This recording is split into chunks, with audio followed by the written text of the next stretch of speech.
Magandang umaga po sa inyong lahat mga kaibigan. Nandito po muli ang inyong Kuya Bong sa programang Mga Pangakong Di Nabibigo. Binabati po namin kayo ng isang mapagpalang araw, lalong-lalo na po sa mga tagapakinig po natin dyan sa Alicia, Tirad View, Santiago, Isabela, Ilocos Sur, Dipaculaw, at Baler. Pati na rin sa Nueva Ecija, Pampanga, Tarlac, Pangasinan, Bataan, Zambales at Bulacan. No? Definitely, ayan yung mga nandito sa North, no? Northern Luzon. At syempre, sa South ng Manila, sa Cavite, Laguna, Batangas, Mindoro. Magandang umaga po sa inyong lahat. Kayo po ay nakikinig sa AWR 89.1 FM. At binabati rin po natin ang mga nandito sa Mega Manila. Magandang umaga po sa inyong lahat. No? Kung meron po kayong gustong batiin niyo po sa 0917-1742777. O kaya naman 0918-944-7891. No? Nagbibigay rin po kami ng libreng libro. Kung gusto nyo po ay text lamang kayo dyan sa mga number na yan. At kami po ay magpapadala ng libreng libro. So kung meron naman po kayong gustong i-review na mga episodes po natin, mga past episodes katulad kahapon o nung isang araw, ay punta lamang po kayo sa Facebook pages ng Adventist World Radio Manila. Pati na rin po sa YouTube page. No? I-like po natin ang YouTube page natin.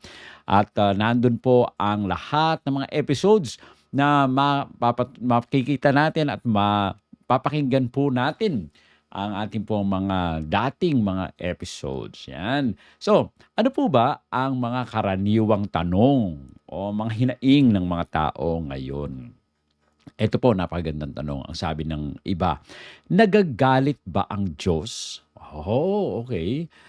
Yan ay isang tanong na kapag tayo ba ay makulit o kaya tayo ay makasalanan, nagagalit ba ang Diyos sa atin at pinaparusahan tayo agad-agad na parang tatay na namamalo, no?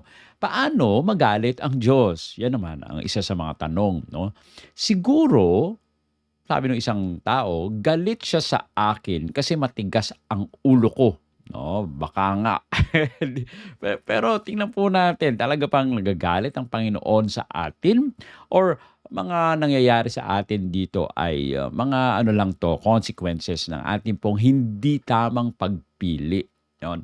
Papaano na magawang hindi magalit ang Diyos sa akin? Yan. So, yan po isasagutin natin sa ating pong program na Pangakong Di Mabibigo.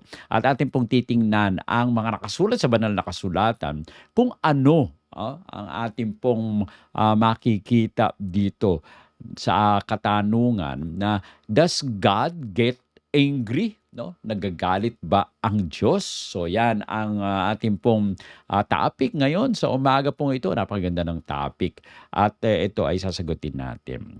Sa Nahum 1:3, ito po ang sabi, the Lord is slow to anger, but great in power. The Lord will not leave the guilty unpunished. Oh, eto po pala, no? Sabi sa Nahum 1:3, ang Panginoon ay mabagal sa pagkagalit, ngunit dakila sa kapangyarihan. Hindi pababayaan ng Panginoon na walang parusa ang mga may kasalanan. O hindi naman po pala siya mabilis magalit, mabagal pala magalit ang ating Panginoon. Pero binabanggit po dito, nagagalit din ang ating Panginoon. Mabagal nga lang siya magalit. No? Meron siyang patience. Yan. Hindi katulad ng mga magulang. No? Minsan, lalo-lalo na yung nanay. No? Patient yan, kunyari. Patient yan sa una. No? At ang problema, kapag napuno yung nanay, hindi mo alam, bigla ka na lang papaluin. Ganyan ba? Ang mga magulang, ganyan ba ang inyong nanay? Alam niyo po, yung nanay ko, siya po ay pumanaw na noong 2023. Siya po ay hindi basta-basta nagagalit. Lalo na yung tatay ko, ganun din. Hindi rin po basta-basta nagagalit. Meron kaming mga usapan. Yan. Halimbawa, sinabi niya na wag mong gagawin ito, wag mong dadalhin to, o kaya wag mong gagawin yung mga bagay-bagay na ganyan. Meron kaming usapan lagi. na kapagka ginawa ko 'to, ang magiging parusa ay palo. Oo. So, ibig sabihin hindi po siya nagalit dahil sa ginawa ko 'yon. Meron kaming usapan, "O sige, ginawa mo 'yan, papaluin kita." Hindi sa dahil galit ako sa'yo. Ang problema sa maraming mga magulang is that binabase nila yung parusa nila doon sa galit nila, 'no? Hindi naman napag-usapan na papaluin yung anak 'pag gumawa ng kalokohan. Pero dahil sa nainis na yung tatay o nagalit na yung tatay o napuno na yung nanay ay, pinapalo yung anak dahil sa inis. Pero hindi po pala dapat gano'n. Ang ating Panginoon, oo, nagagalit ang ating Panginoong Diyos. Ngunit ang kanyang galit ay matuwid. Ito po ay makatarungan at merong layunin. Hindi po ito kailanman pagkapuno o dahil sa inis niya o galit na siya sa tao, no? Ang pag-unawa sa galit ng Diyos ay tumutulong sa atin na pahalagahan hindi lamang ang kanyang kabanalan at katarungan, kundi pati na rin ang kanyang awa at pagmamahal. So yun pala, nagagalit din ang Diyos, pero ang kanyang galit ay matuwid, makatarungan, at meron pong layunin. It brings us to our acronym for this morning. Does God get angry? Ito po, pure ang ating pong acronym ngayon. P-U-R-E, pure. P, purposeful, not petty.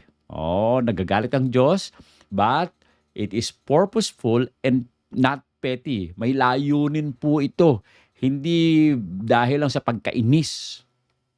Letter U, under control. O ang galit ng ating Panginoong Diyos ay kontrolado. Kontrolado niya ang kanyang pagkagalit. Hindi yung parang sumabog na lamang siya kaya siya nagagalit, no? So you, okay? Letter R, reveals His holiness. No?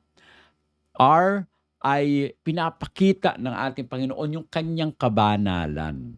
So nagagalit pa ang Diyos, R, it reveals His holiness, yung kanyang pagkagalit. And letter E, expressed through mercy and discipline. No? Ipinapahayag ang pagkagalit ng ating Panginoon sa mamamagitan po ng awa at disiplina.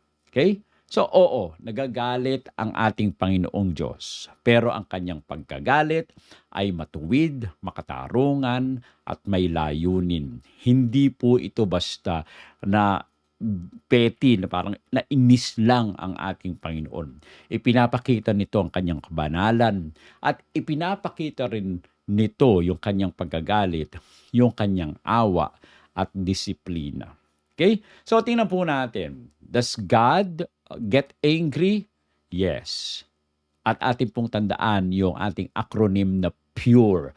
P-U-R-E. So ano po yung P? Purposeful, not petty. No? Ang pagkagalit ng ating Panginoon ay may layunin. Hindi ito pagkainis lamang. Ang galit ng Diyos ay hindi kailanman pabigla-bigla. No? O parang ito ay basta-basta lamang. Hindi siya po nagagalit sa mga maliliit na mga bagay tulad ng mga ginagawa ng mga tao. Ang kanyang galit ay laging nakadirekta sa kasalanan. No? Sa mga walang katarungan, sa mga paghihimagsik na sumisira ng nilikha ng ating Panginoong Diyos at lumalapastangan sa kanyang pangalan. So yun po pala, no? May reason kung bakit po siya nagagalit. Sa Psalm 7:11, ito po ang sabi, God is a righteous judge, a God who displays His wrath every day. O ang ating Panginoong Diyos ay isang matuwid na hukom. No? Isang Diyos na nagpapakita ng kanyang puot araw-araw. Ano po ba yung puot na sinasabi po dito na binibigay ng ating Panginoon? Alam niyo po, tayo ay minsan napupuot po tayo doon sa mga taong umiinis sa atin. Pero ang ang puot ng ating Panginoon ay nakadirekta doon sa kasalanan, hindi doon sa tao. No? tayo minsan nagagalit tayo, nakakainis naman 'tong tao na 'to. Hindi po. Ang pagkainis, pagkagalit ng ating Panginoon ay nakadirekta do'n sa kasalanan na ginawa ng tao. Kaya napakaimportante, matandaan po natin ito. It is not because of a personal guilt or angry. Personally angry ang ating Panginoon sa atin. Ito po ay nagpapakita ng kanyang katwiran at katarungan. Sa Romans 1:18, the wrath of God is being revealed from heaven against all the godlessness and wickedness of people, no? Ito po napakaganda. Mas malinaw po ito. Sinasabi dito na ang puot ng ating Panginoong Diyos ay nahahayag mula sa langit laban sa mga kasamaan at kasamaan ng mga tao. So makikita po natin dito, hindi po ito yung galit ng Panginoon, hindi laban sa mga tao. Ito po ay laban sa mga kasamaan ng tao.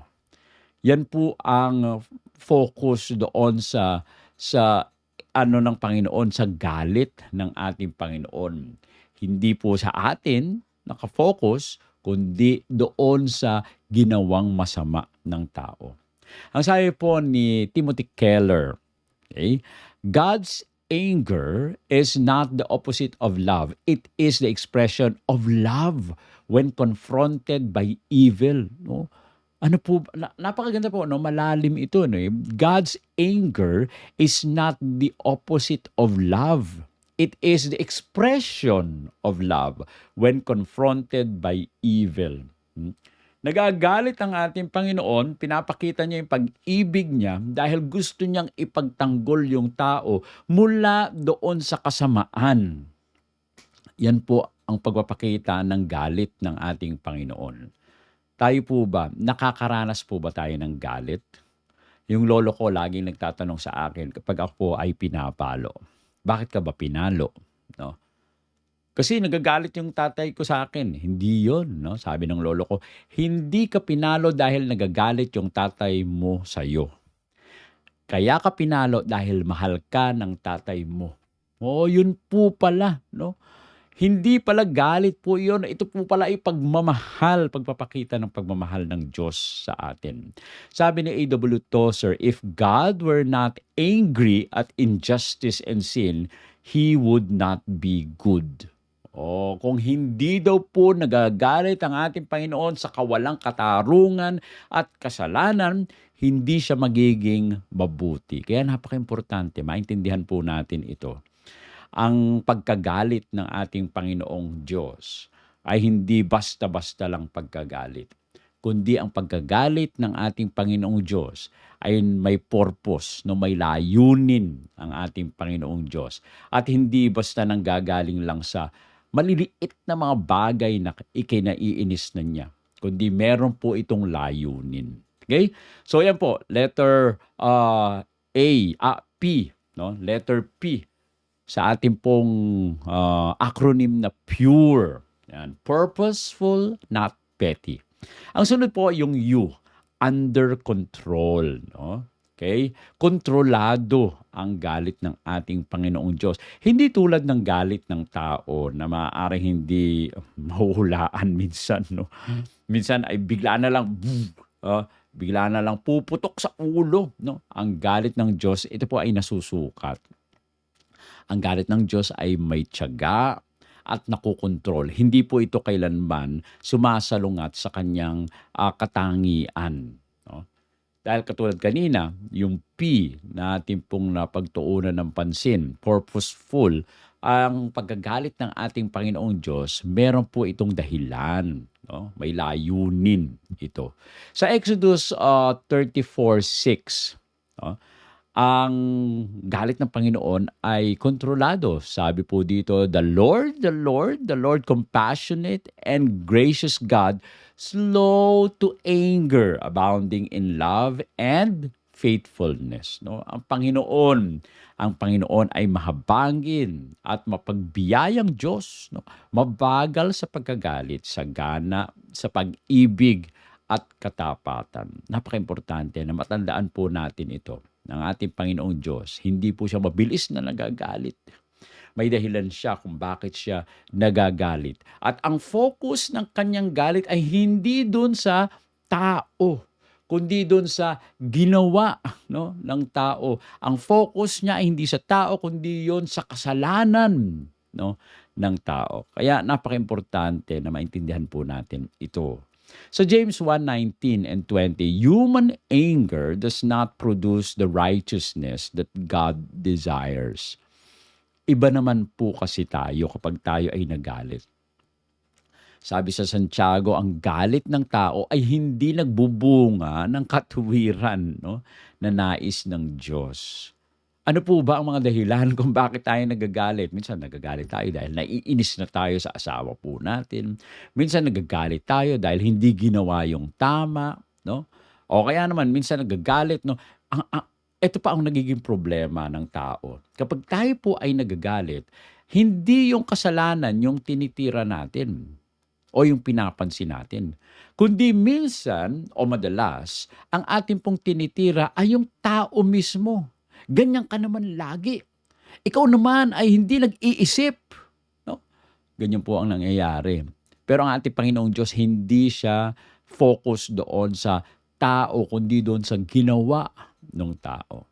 Yan po ang kailangan nating pag-aralan ng mabuti, no? Na tayo po ay mag-control, no, ng ating pong mga galit.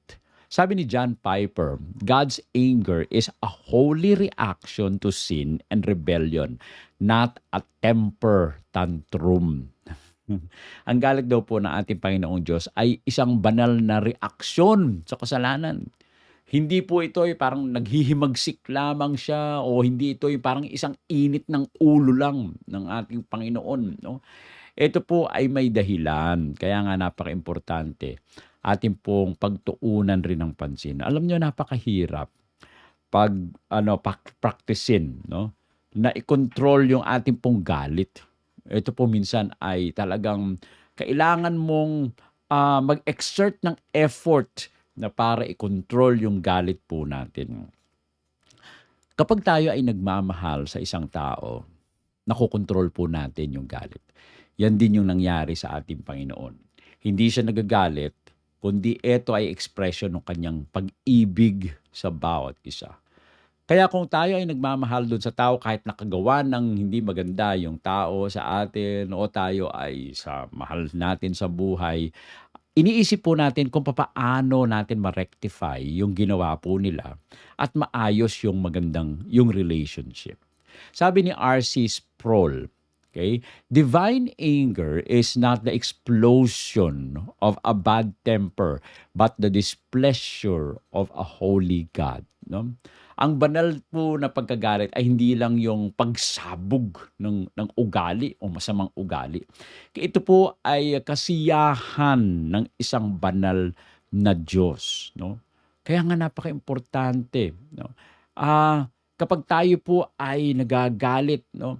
At tayo ay hindi katulad ng ating Panginoong Diyos na pinapakita niya, no, yung hindi niya kasiyahan sa mga manangyayari sa buhay natin. Kapag tayo po ay gumagawa ng masama, nalulungkot ang ating Panginoon.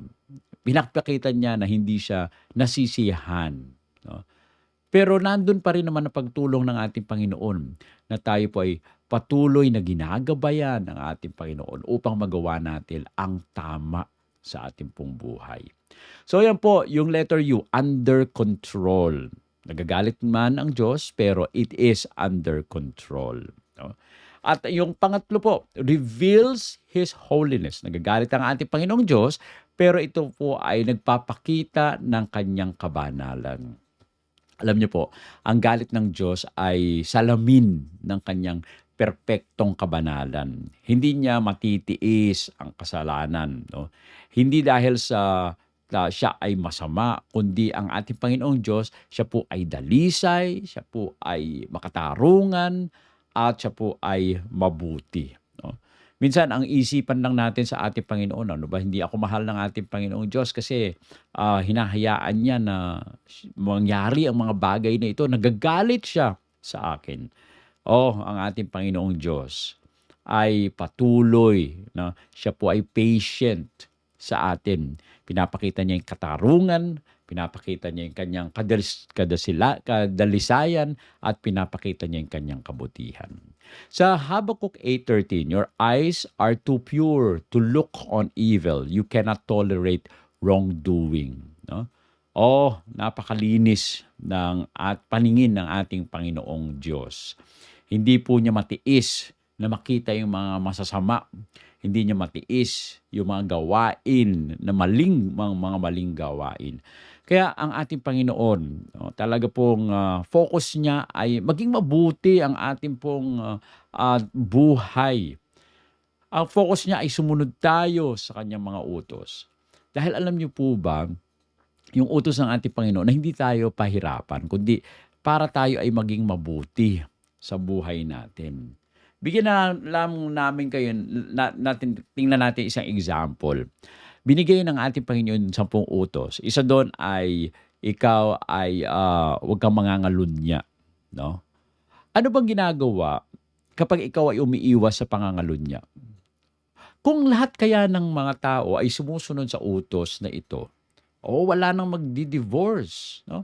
Walang mag-aaway na pamilya dahil walang aagaw sa asawa mo. Wala namang mag-iisip na agawin o mag-agaw ka ng asawa kung sumusunod ka sa utos. Yan lang po ay isa sa mga example. Wala kang iisipin na ikaw ay biglang papatayin habang ikaw ay naglalakad dahil thou shalt not kill, no? Ito po yung mga utos ng ating Panginoong Diyos para sa ikabubuti natin. Kaya ito po ay kung titingnan po natin para sa maging maayos yung ating pong buhay. Kaya ginagawa at sinabi ito ng ating Panginoong Diyos.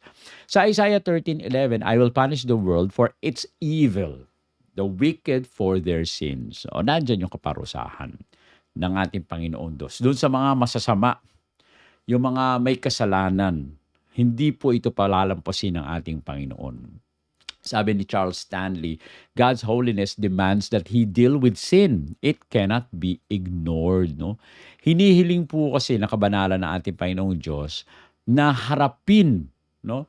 Harapin niya yung kasalanan. Hindi ito maaaring palampasin. No? Parang, sige, bahala ka na. Okay na yan. Kailangan may parusa doon sa ginawa nating kasalanan. For the wages of sin is death. No? Yan po yung kaparusahan. But the gift of God is eternal life through Christ Jesus.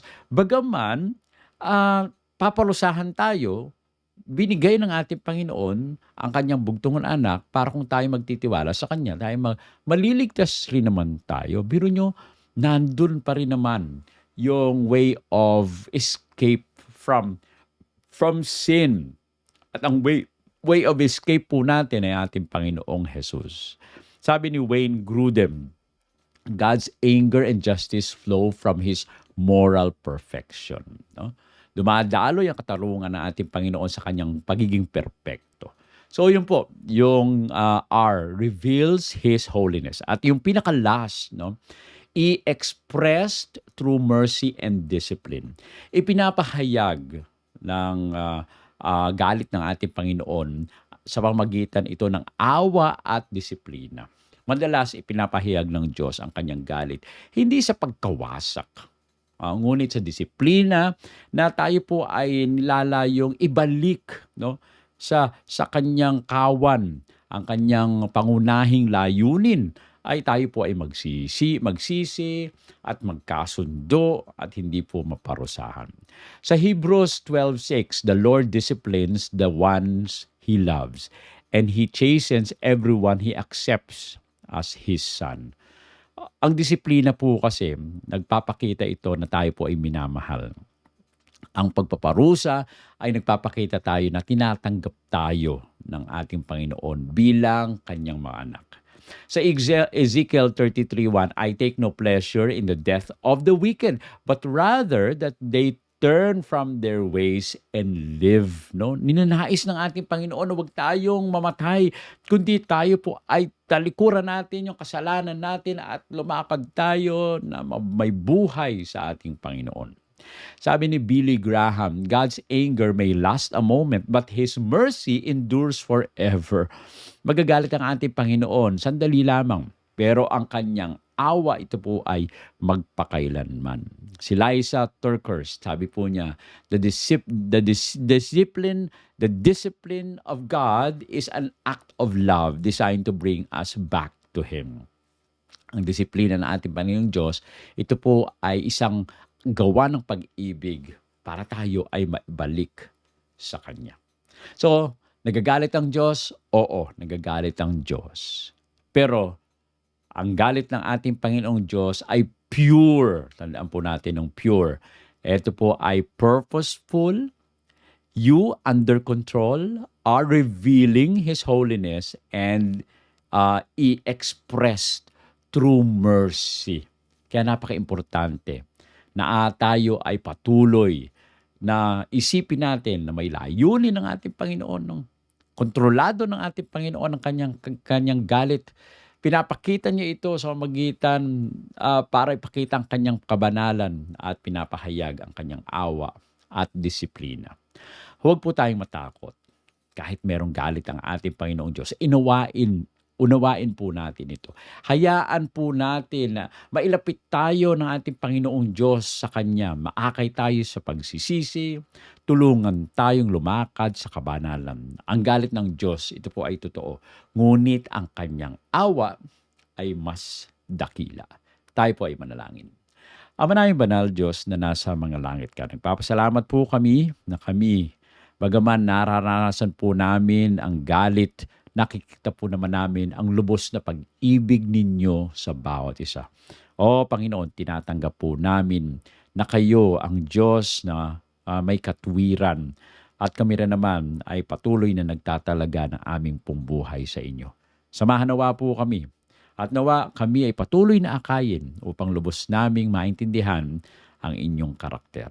Maraming po salamat sa pagdinig sa aming dalangin sa pangalan ng aming Panginoong Hesus. Amen. Amen. Maraming salamat po mga kaibigan sa inyong patuloy na pagsubaybay sa ating pong programang Mga Pangakong Di Nabibigo. Nawa po sa inyong buhay ay maranasan po natin ang patuloy na biyaya, pag-ibig ng ating Panginoong Diyos. Huwag po tayong matakot sapagkat ang Panginoon ay lubos na nagmamahal sa bawat isa. Muli po, magandang umaga sa inyong lahat at nawa ang pagpapala ng ating Panginoong Diyos ay maranasan natin sa araw na ito.